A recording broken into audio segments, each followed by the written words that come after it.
Welcome back to the Reputation Revolution. My name is Trevor Young, and I say it often, the words thought leader or thought leadership are tossed around with reckless abandon these days. But when you see a genuine thought leader in action over a good many years, then they really stand out from the pack in their industry, which is the case with my guest today. His name is Stephen Waddington, and we're going to chart his journey to get a good understanding of what's involved in building a sustainable, professional, personal brand.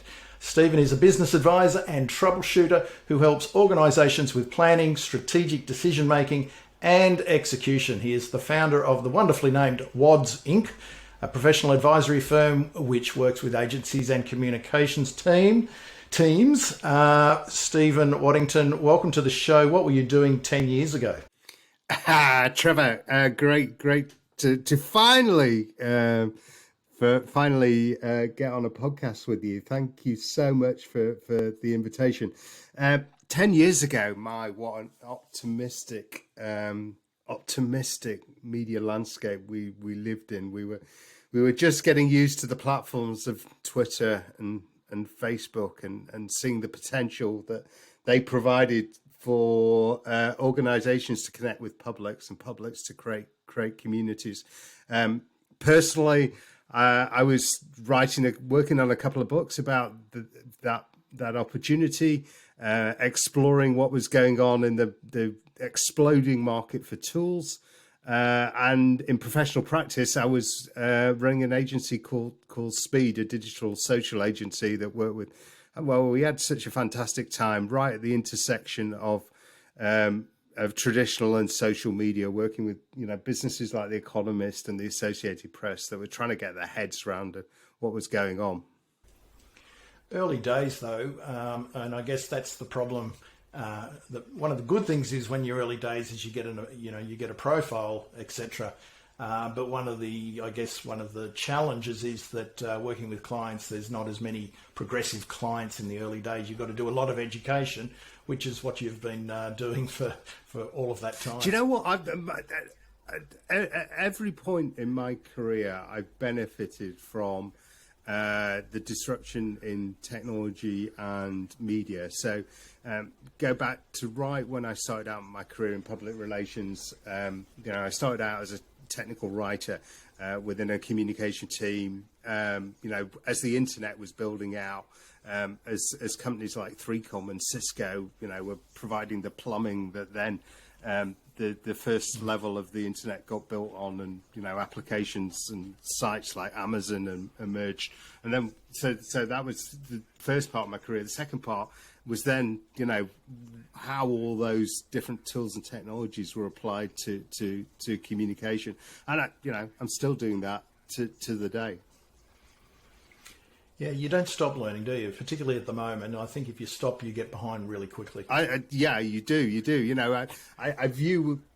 I've sort of got to that age where you look at the new networks emerging, like TikTok. TikTok's fairly mature now. That's a bad example, but Clubhouse, and you go, nah, really? Audio. Interruptive social networks, that's never going to catch on, is it? But you're right. If you don't try it, then, and if you don't immerse yourself in it, then you can hardly advise clients.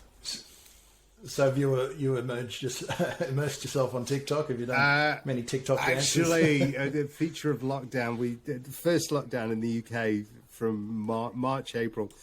My wife experimented with it quite a lot and became a bit of a TikTok sensation in her own sphere.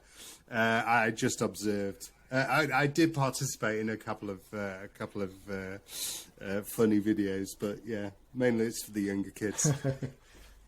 I like always when talking about TikTok and people who have been in the industry for a while, and a previous guest, Mitch Jackson, who's an attorney in California, and he does live streams pretty much every day, and he's been on TikTok for quite a bit of time now. So he says, I'm 65, I'm a lawyer, if I can do it, anyone can do it. So, and that's true, right? That's true, right? I mean, this is about 10 years ago. What was the the opportunity. Why was there so much optimism? It was because all these different tools and technologies were being democratized so that everybody could that wanted to be a creator could be a creator and build a community. And if you're interesting enough, you build a community, you gather a following and people around you, and to use your very hackneyed trade, thought leadership emerges.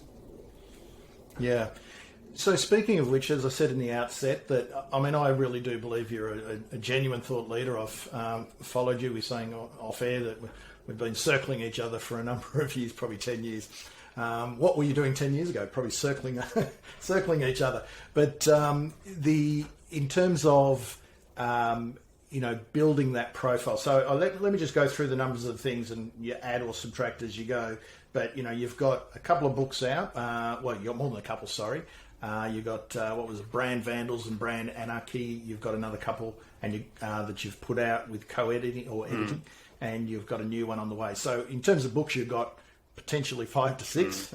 Correct me if I'm wrong. You're heavily involved in the CIPR, which is Chartered Institute of Public Relations. Is that right? Yep. And have been very heavily involved with them. You've been blogging probably since day dot, from the early days of blogging.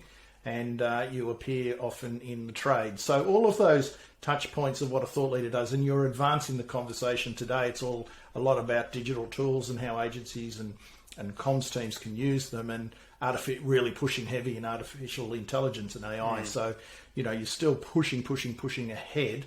So very much taking a thought leadership positioning and generating conversation, igniting debate within the industry. So just thought I'd get that out of the road because, and you've held very senior positions in very big companies. So professionally, you've ticked virtually all of those boxes. And now I want to get to the transition in a minute, what you're doing now. But when you started doing all that sort of 10, 15 years ago, and you tell me when you I guess it was probably with the birth of blogging that you probably started to get a bit more of a profile, and then social media. Over the journey, has there been any plan, or is it just all random, or do you have a purpose with anything that you're doing in terms of building your profile in the industry?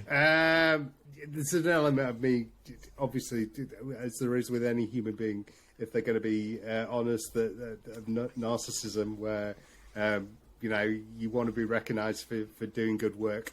I think I'm very driven to do new stuff, to explore new stuff, and to understand it. I did an engineering degree originally at university in electronics, and that very much speaks to that aspect of innovation. And I think so. You bring those things together, and I've just found. I think I've been very, very lucky that I found natural places, and I think these exist for anybody today on the internet. Places where you can create content and build community, and I think that's the really important thing. The aspect of community building. I think people often forget that they publish content and expect it to be received and build an audience just for the sake of it. I think the really important thing is actually involving a community, an audience, a public, in the truest sense of the word, in part of that, to be part of that journey and bringing them along with them. So, I've always done that. I've done that internally within organisations, and I've done that externally. And I think that's a very big part of all the different aspects of my career that you've discussed. In conversations with students, because the one bit you did miss is that I also teach. So I'm a visiting professor at Newcastle University, and my most recent book is actually a teaching manual, a master's level book for students of public relations and communication. But in talking to this year's group of students, I'm encouraging them to set up a blog. If you don't like writing, go and create content, put it on Instagram. Build communities around your own passion areas, go and explore this stuff for yourself. And it's great that a couple of them are very quickly cutting through because, you know, they're doing that. It's possible for anyone to do it, I believe. Yeah. And so how important is curiosity, do you think, for being in the professional arena today? So, you know, we're almost in a period coming out of lockdown of what may become a renaissance for the 21st century, where, you know, there's so many things intersecting. We've seen COVID be an accelerant for the shift to remote working and distributed working. You know, you and I are sat in time zones at opposite sides of the world. This has become, you know, this type of conversation has become typical though through lockdown, because just all barriers have been removed. Now, there were before. There was no need to jump on a plane to catch a flight to Sydney to have a conversation, but you know, it just has become so easy and natural to do now. And then I think there's a whole range of societal issues coalescing. So ESG, environmental, social, and governance. The focus on, you know, these issues as we emerge from COVID and look to build back a better society. With a lot of the people, and certainly the people I deal with, but you know, I think the ones who we really need out there to share their wisdom, and the people who've got I like to say, the scars on the knuckles to prove that they've been in business for a long time, and they've got the stories, the lessons learned, the insights, they're just really good at what they do, tend to be probably the worst ones for putting themselves out there. And maybe it's a cultural thing in Australia, potentially the same in England. But the other part of it is that, you know, you don't want to promote yourself because it's not seen to be the right thing. I think that attitude is completely changing. But do you still see a bit of that? The sort of humility. You know, I mean, that used to be a British characteristic, that sort of sense of reserve. I think I probably see more of the opposite, where you know, people without credentials, without expertise, you know, jump on a network like LinkedIn and start shouting at people. Definitely see those ones. I like the phrase lack of reserve. I like that. So, you know, but you know, who do I admire? The people that turn up every single day.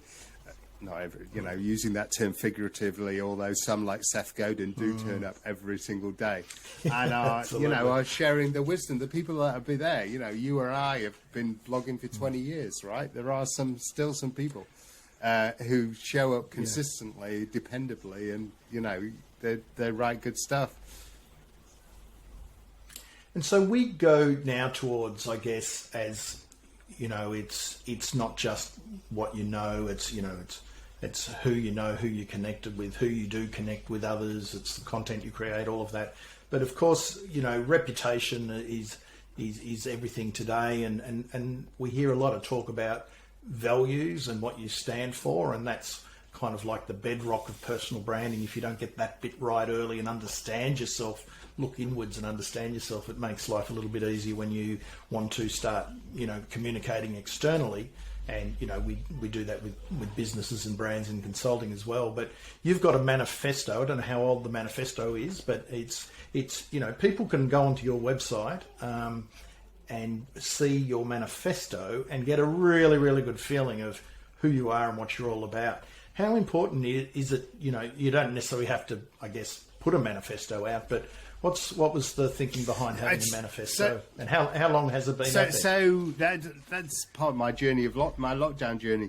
I came to the end of a gig working with an agency in London the middle of last year, a digital marketing agency, and, you know, the market was in a complete hiatus. You know, a lot of the big agencies, and I've always worked agency side, I should say that, you know, a lot of the big agencies were cutting senior positions, reorganizing, and you know, that's still ongoing. And I thought, you know, what can I do as a, you know, middle-aged man to reignite my career and ensure that I can add value for the next 10 or 20 years to help organisations with, as you've described, the knowledge that I have and the experiences that I have.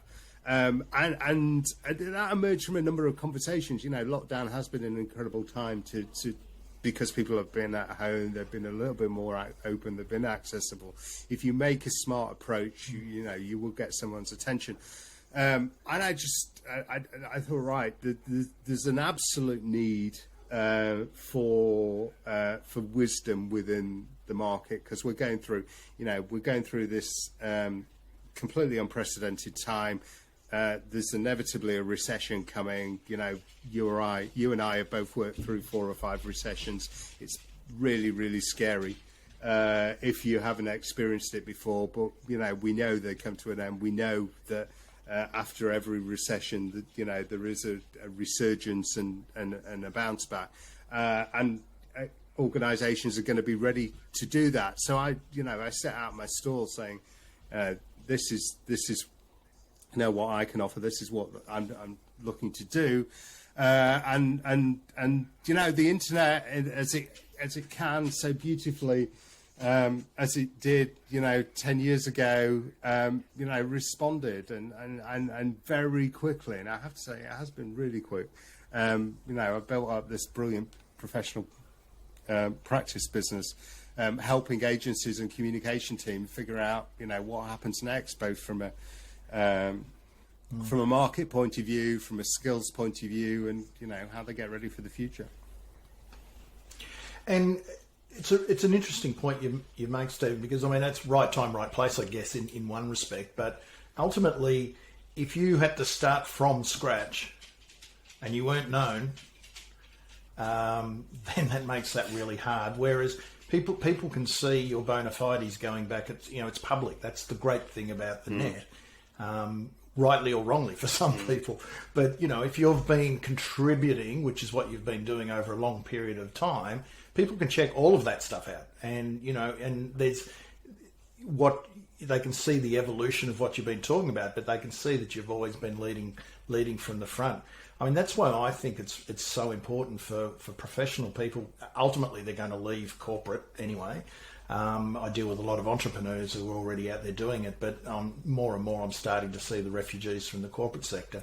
And the riskiest thing to do is not have a personal brand today, because you'd start from scratch if you had to. Do you know what my wife, who works very hard running her own independent agency, takes the mickey out of me that actually everything that I've done to this point forward has been almost a pension that I've banked for my future 10 or 20 years. You're right. I'm completely benefiting from the blog that I've written for 15 or 20 years, that yes, people can go and see that. But by the way, they can see the good stuff as well as the mistakes I've made. And that humility and openness, I think, is certainly part of my personal brand. Don't always get it right, but whenever if you don't, then you learn. It's a learning experience, and you develop from it. They can also see your thinking, right? So this is a really important thing. Yeah. Almost every piece of content that I put out that's thoughtful and considered now about business results in a conversation that is a business inquiry. And my challenge is what I do with this, what I do with what I've created, whether I build another, a consultancy, or whether I keep it as Stephen Waddington Inc.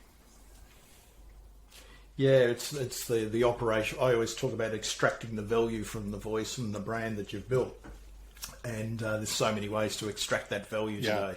That to have that portfolio career to slice and dice the knowledge and the insights and the experience you have, and putting it out in different ways, and that's probably the really exciting thing.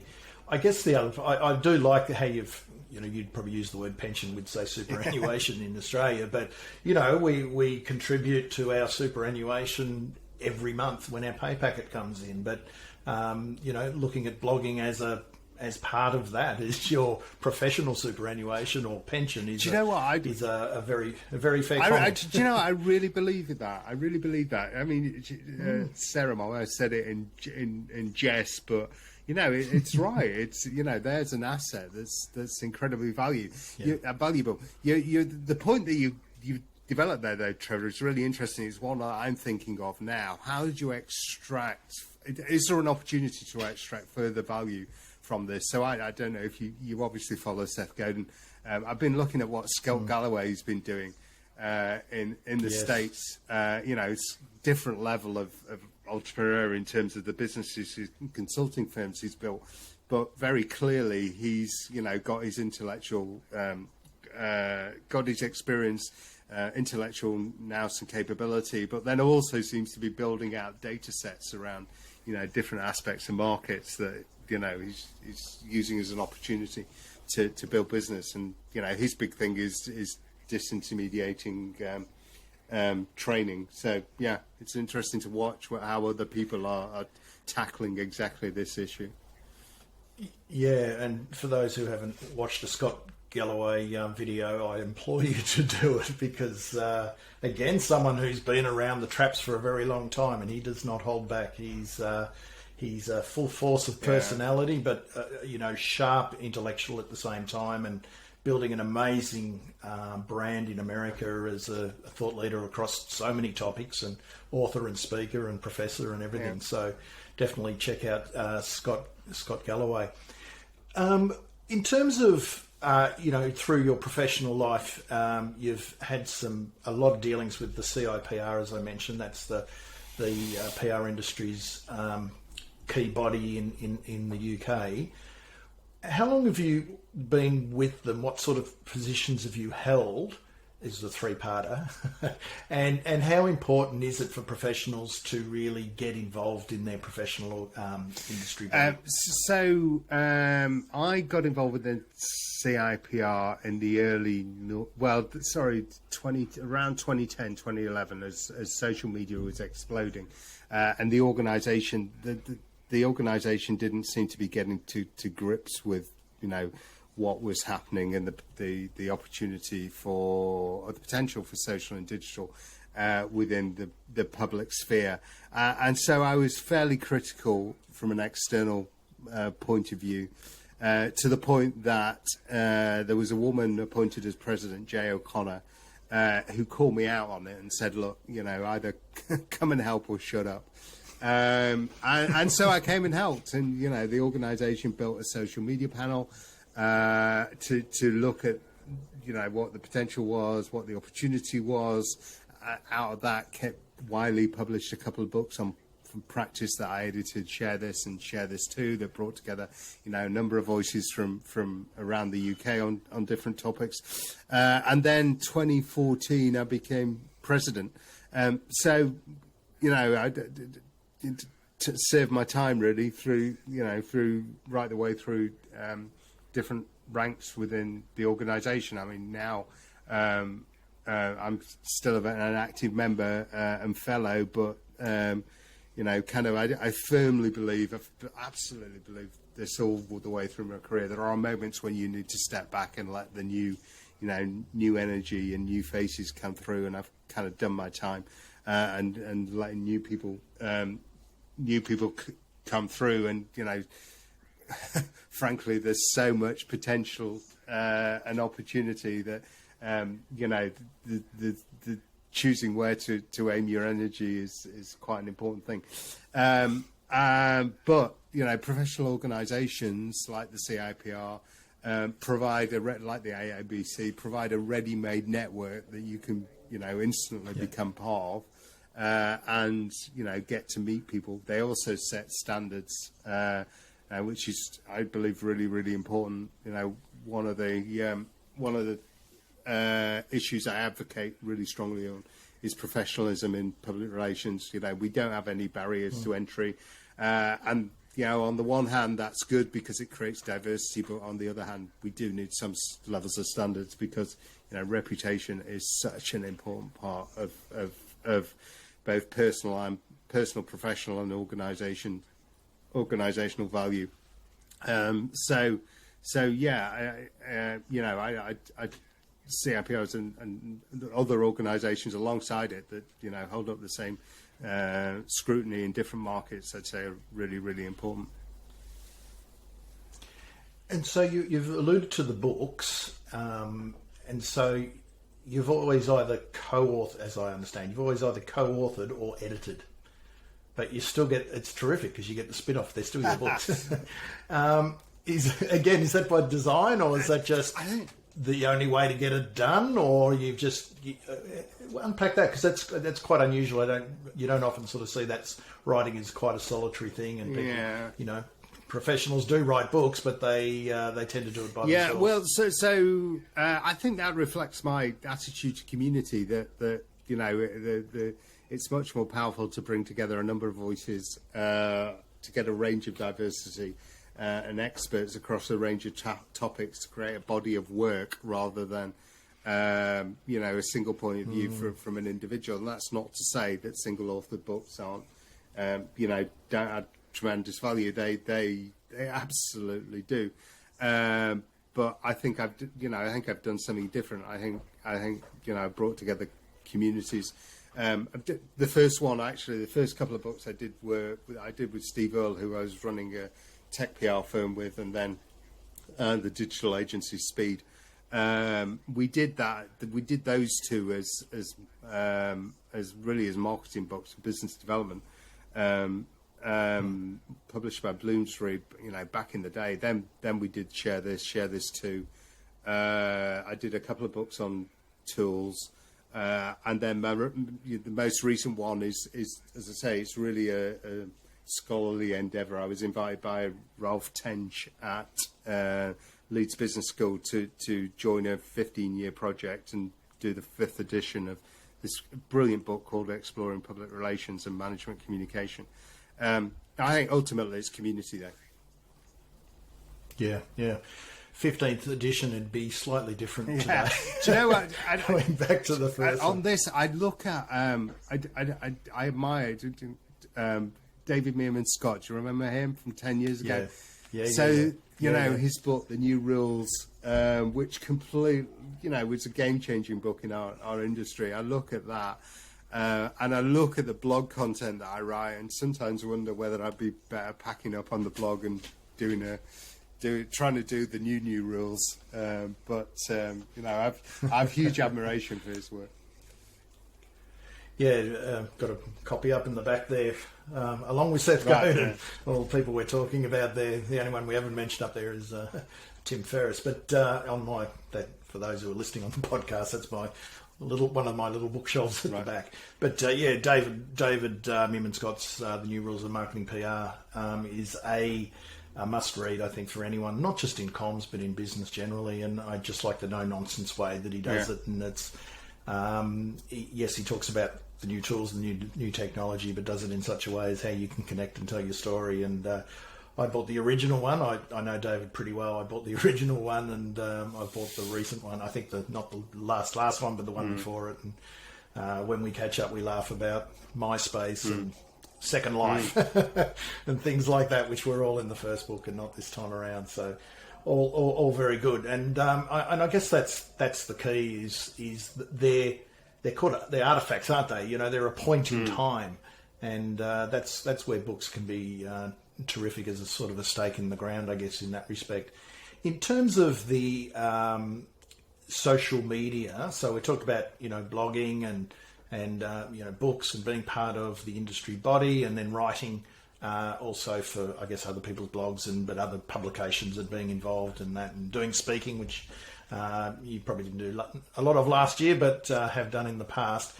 So where does social media generally fit in with you, and what are you seeing out there with social at the moment in a broad sense? So I use social so I developed March, April last year, as I was coming out of this job at a digital agency called Metier and thinking about what was next for me personally and professionally. at the same time as seeing a lot of other practitioners in a similar sort of space, either organisations placing people on furlough or making redundancies. I created a community on Facebook, and I'll come back to that because I kind of regret putting it on Facebook. But I created a community of like-minded individuals, and that's now grown to around 2,000 people who are sharing the sort of intelligence that when I was at Omnicom, you'd have to pay a lot of money to get access to, and just so day in, day out in that community, people are sharing stuff, sharing reports, pulling it to pieces, and that's really acted as my hive mind. So there's that, and then there's my use of Twitter, where I'm using it to gather information, to connect with people, and really it's to help me think through stuff. And I think that aspect of social media from 10 years ago still exists. So I mentioned Facebook. Why set up a community on Facebook? Actually, I think the community management within groups is very good. I think the organisation faces challenges with its leadership, and particularly around the issues of fake news. And one of the things I'm scratching my head about is thinking, where would you build a community to get that sort of scale now? And I'm not sure. I don't have an answer.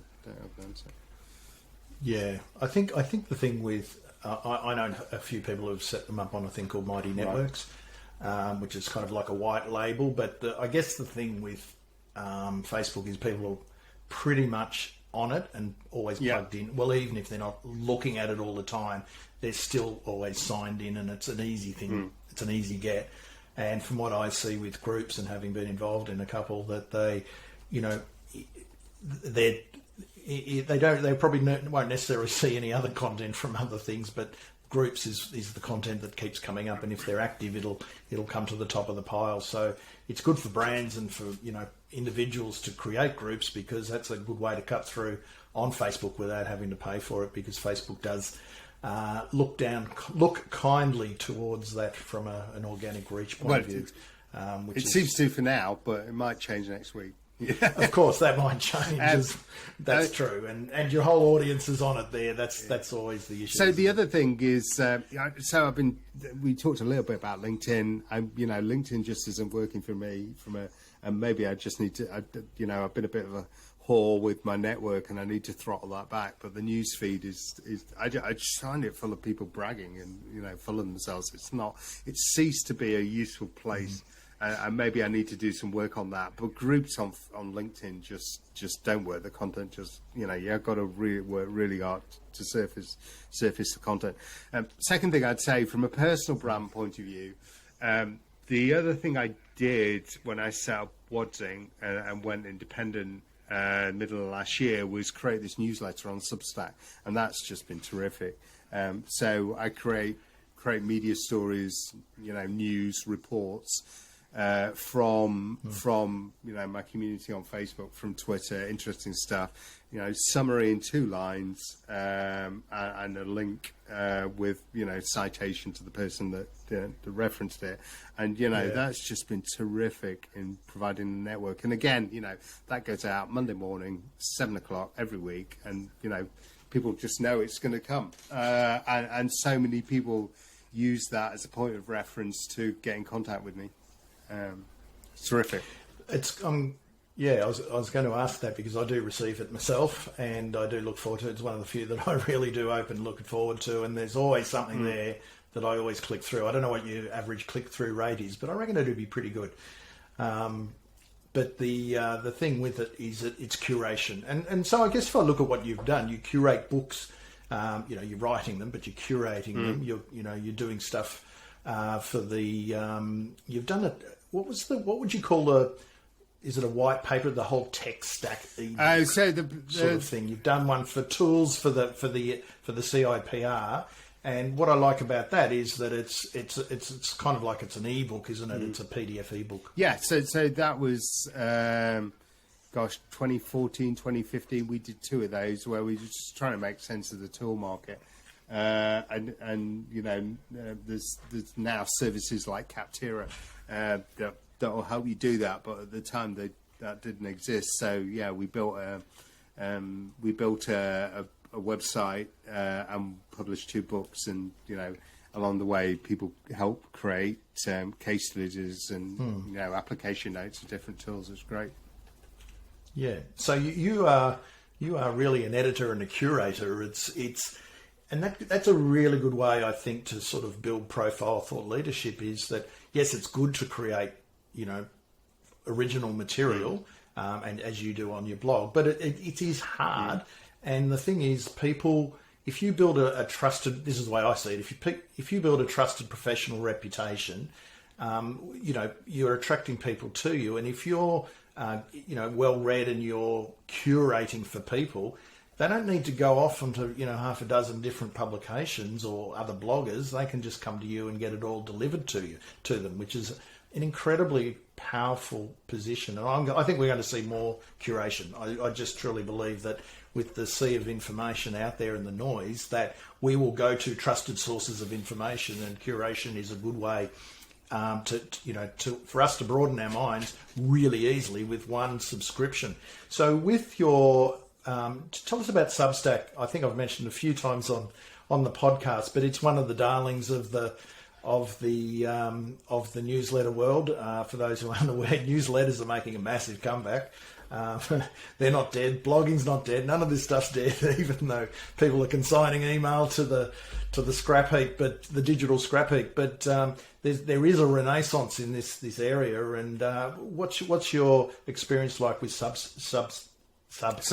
So I've had a newsletter as a feature of my blog as long as I've had a blog, and I've been through several different iterations of this, trying to, you know, using it as a means of building that community and amplifying content. You know, I've gone through various guises. I've used my blog's published on Squarespace, so they have an integrated newsletter. I've tried MailChimp, and then Substack came along. And Substack, the business model is designed to enable creators to monetize their content. I haven't actually gone that step, but what I do is use it to,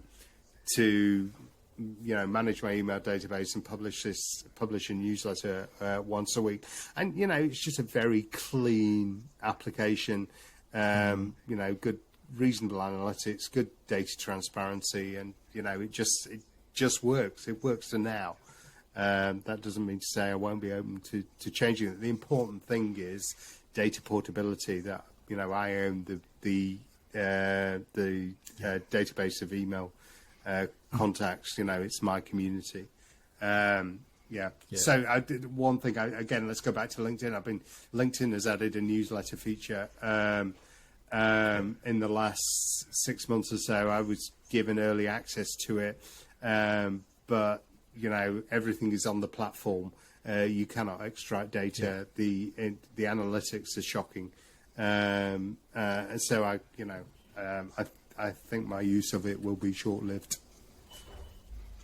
Yeah, I think that's, you know, it's a good opportunity that you got in, you know, early days. I'm still waiting for my invitation, but at least I can do live now these days. That's a bonus. But when it does pop up, and I'm always thinking, is that worth doing? Because I mean, at the moment, LinkedIn's giving it lots of love, but LinkedIn used to give the blog posts on the LinkedIn platform a lot of love, and now you get nothing. Yeah.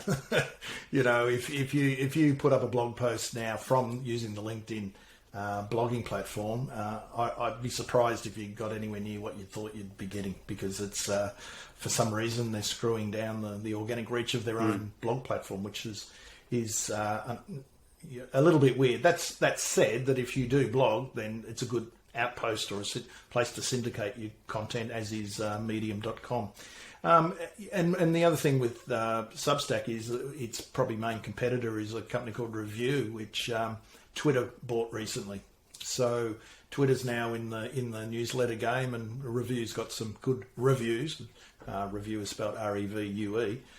So, if listeners are out there wanting to create a, not go too heavy and maybe not even start a blog, they can start with the newsletter and just build up your following and your community that way. And we're seeing tremendous, we were talking before about extracting the value of your voice, and a lot of the people using Substack are journalists and who are creating really great communities, and they're charging for it, for their content, which is terrific to see because it's quality content and people are willing to pay for it. Do you know, so two bills on that. The first one is just that being regular, turning up, offering an opinion and a perspective, curating, is so valuable. And through the first lockdown in the UK, I published a weekly letter, which was just trying to pick up on, what was happening. And these letters have definitely become an artifact. In that, it was describing how organisations were forced to go virtual, the dispersion effects of lockdown and such like, and that at the time I published those on my blog, and those were incredibly well received in a way that content on a blog and LinkedIn maybe used to be with people engaging. So that's the first thing. Second thing is there is still a tremendous opportunity for anybody, if you're early into a network, to build profile. And we've seen this. The latest of this is Clubhouse. Clubhouse network launched last March for audio, and people building sizable profiles because they're in there early and creating interesting content, and that opportunity still exists. Yeah, the whole rise of audio. I only saw one yesterday. It's called Inca. I think it's inca.com. Stand to be corrected on that, but might be worth checking out. It's a web-based clubhouse, and people can just join anywhere onto the web. And so it's taken Clubhouse and moving it another step further. So, there is reasons for Clubhouse working on it as an app, but they've obviously seen a new way of doing it. So every time something gets big, and it's social audio at the moment, there's a lot of different incarnations of it. And, if audio is your thing or written word is your thing, we've just showed, with written word, you've got all these new newsletter type capabilities with with audio. Not only we've got podcasting, and we're now doing lots of people doing video and live, but you've got the Clubhouses and the Incas of this world, and video. Sorry, video has the live streaming aspect. So things are moving, and if you pick one of those as your main poison, if you prefer to be on video, then there's a lot to learn in that space. But once you get there, it's a terrific way to build your community, whatever the platform is that you're going to end up being on. So my takeouts, just thank you very much for your time, Stephen. Been lovely talking to you after so long, having followed you on your various journeys and subscribing to your newsletter and being part of the Facebook group. But building community is really, really important. I think we're seeing probably hopefully a return to that. Groups and around common points of interest, around common values, shared values, that sort of thing. Curation of information. You don't always have to be the originator, because there's a real skill in curating, and showing up again and again and again and again with passion and heart and an open mind. What a brilliant summary. And Trevor, thanks for your time and your creation. And let's do it again, but hopefully in 5 years' time rather than 10. Yeah, indeed. Where's the best place for people to find you? Wadds on Twitter, WADDS, or wadds.co.uk on the web. A very, very easy one there. And I do, if you're interested in comms, PR, marketing, digital, that side of things, check out Stephen's newsletter as well. Thanks very much for your time. Thank you.